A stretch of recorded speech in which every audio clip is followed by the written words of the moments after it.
तो आज की कहानी की शुरुआत होते हुए हमें वक्त 1998 का दिखाया जाता है और यहाँ पर हमें कहानी की मेन कैरेक्टर पैट्रिक को दिखाया जाता है। हम जान पाते हैं कि पैट्रिक न्यूयॉर्क सिटी का एक बैंक इन्वेस्टर है। हम जान पाते हैं कि ये काफी बनावटी लाइफ जीता है, जैसे कि इसका महंगे कपड़े पहनना और महंगे रेस्टोरेंट में जाकर खाना खाना।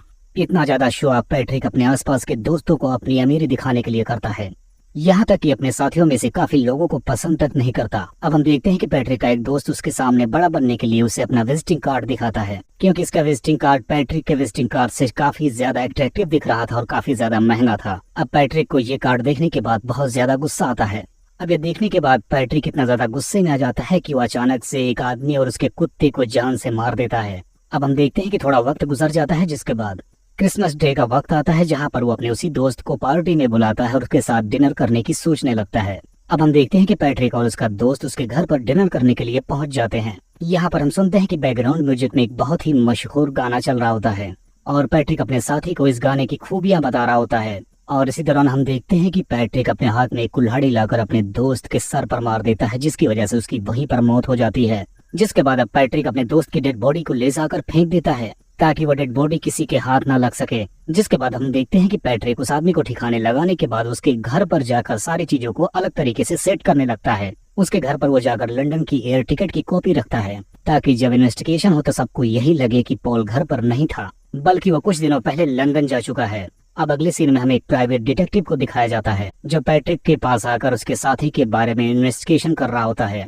अब कहानी आगे बढ़ती है, जिसके बाद हम देखते हैं कि पैट्रिक अपने साथ 2 प्रोस्टिट्यूट को अपने घर पर लेकर आता है और पिछली बार की तरह अभी भी बैकग्राउंड में म्यूजिक वही चल रहा था। अब हम देखते हैं कि ये तीनों कुछ देर तक साथ स्पेंड करते हैं। अब हम देखते हैं किसी दौरान पैट्रिक के दिमाग में पता नहीं क्या आता है और वो फिर जाकर अपनी अलमारी से कुछ गैजेट्स निकालता है और उसकी मदद से वो उन लड़कियों को परेशान करने लगता है। और अगले सीन में हमें दिखाया जाता है कि थोड़ा वक्त गुजरने के बाद वो दोनों लड़कियां अपने पैसे लेकर उसके घर से दफा हो जाती हैं। अब अगले दिन हम देखते हैं कि पैट्रिक अपने घर पर अपने सेक्रेटरी को इनवाइट करता है, जिसके बदले में उसकी सेक्रेटरी बताती है कि वो खाना तो नहीं लेकिन ड्रिंक पीने के लिए उसके घर पे जरूर आ सकती है। अब हम देखते हैं कि पैट्रिक के घर पर उसके सेक्रेटरी आने के बाद वो अपने ही कामों में बिजी थी और तभी पैट्रिक उसके पीछे से आकर खड़ा हो जाता है। उसके हाथ में एक हथियार था और उसकी मदद से वो उसे मारने वाला था, लेकिन तभी उस लड़की के फोन में एक मैसेज आता है जो पैट्रिक के फियांसी की होती है, जिसमें वो बताती है कि वो कुछ ही देर में उसके पास आने वाली है। जिसकी वजह से पैट्रिक अब उसे मारने का इरादा बदल देता है और अपनी सेक्रेटरी से बोलता है कि तुम अब यहाँ से जा सकती हो। अब अगली सुबह हम देखते हैं कि पैट्रिक की मुलाकात उसी डिटेक्टिव से होती है, जहाँ पर डिटेक्टिव पैट्रिक को बताता है कि मुझे तुम्हारे ऊपर शक नहीं है,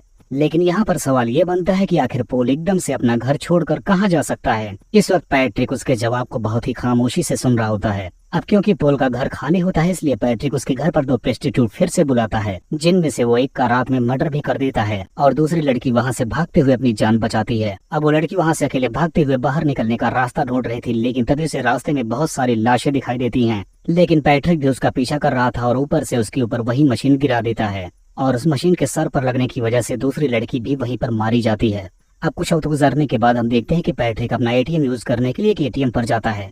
तभी रास्ते में उसे एक बिल्ली मिलती है, जिसे वो उठा लेता है और उसी दौरान एटीएम पर लिखकर कुछ मैसेज आता है कि सवारा बिल्ली को मुझे खिला दो। अब पैट्रिक उस बिल्ली को मारने वाला था, लेकिन तभी एक औरत आकर उसे ऐसा करने से रोकने लगती है। तब पैट्रिक उस औरत पर भी गोली चला देता है, जिसके नतीजे में पुलिस पैट्रिक के पीछे पड़ जाती है और इसी दौरान पैट्रिक अपना पीछा कर रहे 4 पुलिस वालों को भी मार देता है। अब हम देखते हैं कि पैट्रिक ने अब तक जो कुछ भी किया था उसके करने पर उसे बहुत अफसोस था और इसी वजह से वो अपने लॉयर को फोन करता है और उसके सामने अपने सारे मर्डर्स का कॉन्फेस करता है, यानी अब वो खुद को गिरफ्तार करवाना चाहता है और वो कबूल भी करता है कि उसने आज तक कितने मर्डर किए हैं और ये सारी बातें लॉयर के मोबाइल में रिकॉर्ड हो रही होती हैं। अब अगले सीन में हम देखते हैं कि पैट्रिक की फिर मुलाकात उसी डिटेक्टिव से होती है। इस वक्त भी वो पोल की मिसिंग की इन्वेस्टिगेशन कर रहा होता है।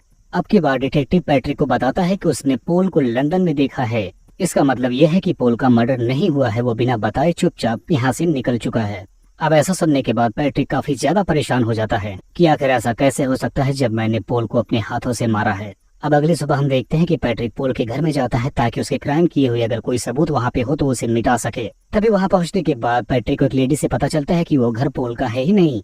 अगले सीन में हम पैट्रिक के सेक्रेटरी को देखते हैं, जिसके हाथ पैट्रिक की डायरी लग गई होती है, जिसमें पैट्रिक ने अपने सारे किए हुए कांडों का अंजाम वहाँ पर चित्रित किया था और उसकी ड्राइंग्स इतनी डरावनी थी कि उसे देखने के बाद कोई भी डर जाता। अब अगले दिन हम देखते हैं कि पैट्रिक अपने वकील से एक रेस्टोरेंट में मिलता है और उस वकील के सामने पैट्रिक अपने सारे गुनाहों को कबूल करता है। लेकिन यहाँ पर उसका वकील उसके सामने हंसता और बोलता है कि पैट्रिक, मेरे साथ ऐसा मजाक क्यों कर रहे हो। अब पैट्रिक बहुत ही मजबूर और थक चुका था और परेशान भी था कि आखिर उसके साथ अब ऐसा क्या हो रहा है। असल में हम जान पाते हैं कि ये सारी घटनाएं एक पैट्रिक की इमेजिनेशन थी, यानी उसकी मेंटल हालत बिल्कुल सही नहीं थी, जिसकी वजह से उसे लगता था कि ये सारे कांड उसने खुद किए हैं और असल जिंदगी में उसने ऐसा कुछ भी नहीं किया था। और इसी को दिखाते हुए इस कहानी का यहीं पर